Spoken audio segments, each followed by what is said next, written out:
ఇది నా మనసులో తెలిసే పురిగే కాదు అధ్యక్ష.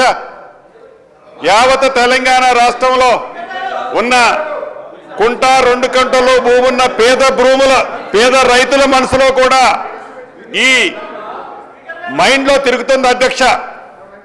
ఉదాహరణకి ఆనాడు 2020లో ఏదైతే చట్టం చేశారో, ఏదైతే ధరణిని తీసుకొచ్చారో, ఆ ధరణిలో జరిగిన తప్పులు తడకలు ఆనాడు ఆ చట్టాన్ని తీసుకొచ్చిన గౌరవ ఆనాటి ముఖ్యమంత్రి కల్వకుంట్ల చంద్రశేఖరరావు గారికి తెలుసు. ప్రజలు వారికి ప్రధాన ప్రతిపక్ష పార్టీ హోదా వారికి ఇచ్చింది. నేను అనుకుంటుండేవాడిని వారికి అపారమైన అనుభవం ఉంది, 80,000 పుస్తకాలు పైగా చదివారు, ఎప్పుడు చూసినా వారి టేబుల్ మీద ఇదిగో ఇలా పడాల రామిరెడ్డి గారు కోడ్ లా ఏదైతే భూములకు సంబంధించిన కోడ్ వారి టేబుల్ మీద కనిపిస్తుంది అధ్యక్ష, బ్లూ కలర్ది. ఆ కోడ్ కనిపించేది క్షుణ్ణంగా పరిశీలించి ఆ ధరణిను ఆ 2020 చట్టాన్ని తయారు చేస్తామని మేమందరం అనుకుంటుండే వాళ్ళం అధ్యక్ష. దురదృష్టవశాత్తు ఏ చట్టం అయితే ఆనాడు 2020 చట్టాన్ని తయారు చేశారో ఆ చట్టం 3 సంవత్సరాలకే 100 ఏళ్ళు నిండిపోయింది అధ్యక్ష, 100 ఏళ్ళు నిండిపోయింది. అంతకుముందు ఇందిరమ్మ రాజ్యంలో చేసిన చట్టం 1971 చట్టం ఏదైతే ఉందో 49 సంవత్సరాలు ప్రజలలో ఉంది అధ్యక్ష. 100 ఏళ్ళు ఉండాల్సిన చట్టం కేవలం స్వార్థపూరితంగా వారి స్వార్థం కోసం తయారు చేసిన చట్టం 3 సంవత్సరాలకే 100 ఏళ్ళు నిండటం చాలా బాధాకరం అధ్యక్ష. ఈరోజు కూడా అనుకున్నాను, గౌరవ సభ్యులు హరీష్ రావు గారు ఈ చట్టం గురించి పబ్లిక్ డొమైన్లో పెట్టినప్పుడు, అనేక ప్లాట్ఫామ్లలో డిస్కస్ చేసినప్పుడు సుమారు 7 పేజీలకు సంబంధించిన అంశాలు అనుభవజ్ఞులని చెప్పుకునే హరీష్ రావు గారు కూడా సూచనలు ఇచ్చారు అధ్యక్ష. నిన్న ఈ బిల్లుని అసెంబ్లీలో ప్రవేశపెట్టిన తర్వాత కూడా హరీష్ రావు గారు అనేక సూచనలు ఇవ్వడం జరిగింది అధ్యక్ష.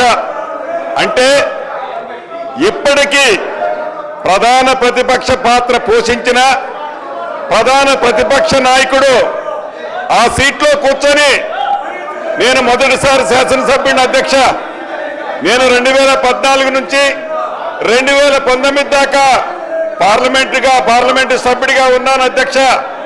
తర్వాత వారి సొంత పార్టీ వారి జాగీరి పార్టీలో ఉన్న నాకు టికెట్ ఇవ్వలేదు అధ్యక్ష. వారి పార్టీ కాబట్టి వారి ఇష్టం అధ్యక్ష. ప్రజల దీవెనలతో ప్రజల ఆశీస్సులతో ఈనాడు ఇందిరమ్మ రాజ్యంలో ప్రజల దయతో మా నాయకుడు రాహుల్ గాంధీ గారి దయతో ఈనాడు ఈ స్థానంలో ఉండి ఒక మంచి చట్టం, దేశానికి ఒక రోల్ మోడల్ అయిన ఈ భూభారత చట్టాన్ని సభలో ప్రవేశపెట్టినప్పుడు ఆ మాజీ ముఖ్యమంత్రి వర్యులు ఆ సీట్లో కూర్చొని ఆ 80,000 పుస్తకాలు చదివిన జ్ఞానాన్ని, అనుభవాన్ని నాకు చెబుతారేమో, దాని సూచనలు ఇస్తారేమో, ఆ సూచనలు అన్నిటినీ తప్పకుండా మంచి ఉంటే ఈ చట్టంలో పెట్టాలని ఆశపడ్డాను అధ్యక్ష. కానీ ఏ కారణం చేత సభకు రావటం లేదో నాకు తెలియదు. నాకు తెలిసి ఈ గడిచిన సంవత్సరంలో బడ్జెట్ ప్రవేశపెట్టేటప్పుడు కొన్ని నిమిషాలు వచ్చిపోయారు అధ్యక్ష సభకి.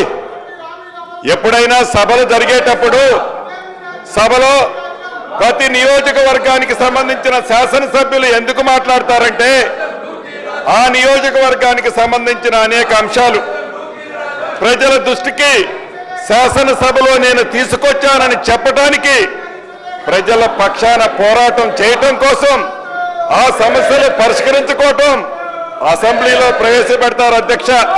కానీ ఆ ప్రధాన ప్రతిపక్ష నాయకుడు మాజీ ముఖ్యమంత్రి వర్యులు కానీ అసెంబ్లీలోకి రారు. కనీసం ఈరోజు ఉదయం ఒక ఇన్సిడెంట్ జరిగింది అధ్యక్ష. పొద్దున్నే బార్బర్ ఇంటికి వచ్చారు. బార్బర్ ఇంటికి వచ్చి ఒక గంట ప్రశాంతంగా నా కటింగ్ ఇతరత్ర చేసే సందర్భంలో ఆ నంద్ అనే అతను చెప్పాడు, సార్ ఈ రోజైనా ప్రధాన ప్రతిపక్ష నాయకులు సభకు వస్తారా?